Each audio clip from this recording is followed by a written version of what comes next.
घर एक ऐसी सुकून वाली जगह होनी चाहिए जहां आप सुरक्षित महसूस करें और दिन खत्म होने पर आराम कर सकें। साथ ही घर ऐसा होना चाहिए जहां आप दोस्तों के साथ समय बिता सकें, काम या पढ़ाई कर सकें। 20वीं सदी में अपनाई गई विधियों और सामग्रियों ने वास्तुकारों को उन जगहों पर भी घर बनाने का मौका दिया जहां रहना मुश्किल लगता था।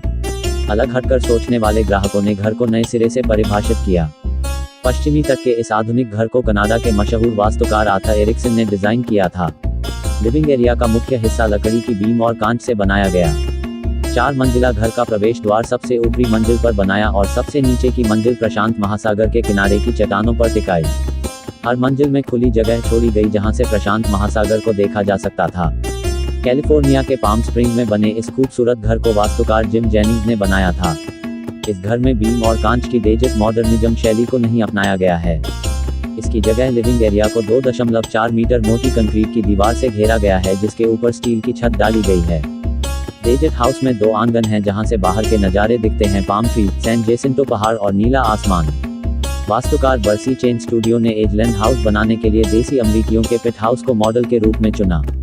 इसकी डफ छत और जमीन में 7 फीट तक धंसी इमारत तांग झांक करने वालों को मौका नहीं देती। सर्दियों में यह घर गर्म रहता है और गर्मियों में ठंडा।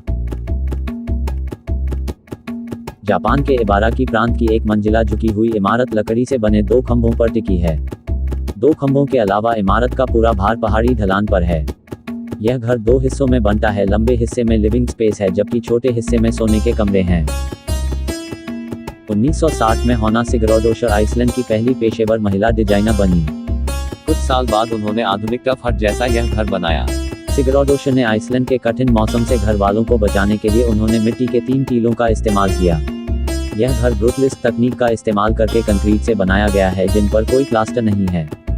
ग्रेनाडा में एक खड़ी पहाड़ी ढलान पर मिट्टी और चट्टानों में धन से इस घर को समकालीन गोडीसैक गुफा कहा है। इस 2 मंजिला घर का तापमान हमेशा 19.5 डिग्री सेल्सियस रहता है। इसके लिए धरती की कुदरती ठंडक का इस्तेमाल किया जाता है।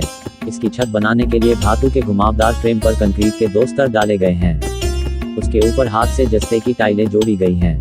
स्वीडिश में ड्रेक्सपेल का अर्थ होता है वाद्य यंत्र। ओवर एक ग्लास झील के किनारे देवदार की लाल लकड़ी से बने घुमावदार केबिन को यही नाम दिया गया है। इस घर का आकार ग्लास्कोजन संरक्षित क्षेत्र की खूबसूरती से घुल मिल जाता है। इसका दृश्य प्रभाव न्यूनतम है। घर की खिड़कियां बाहरी आवरण में छिपी हुई हैं।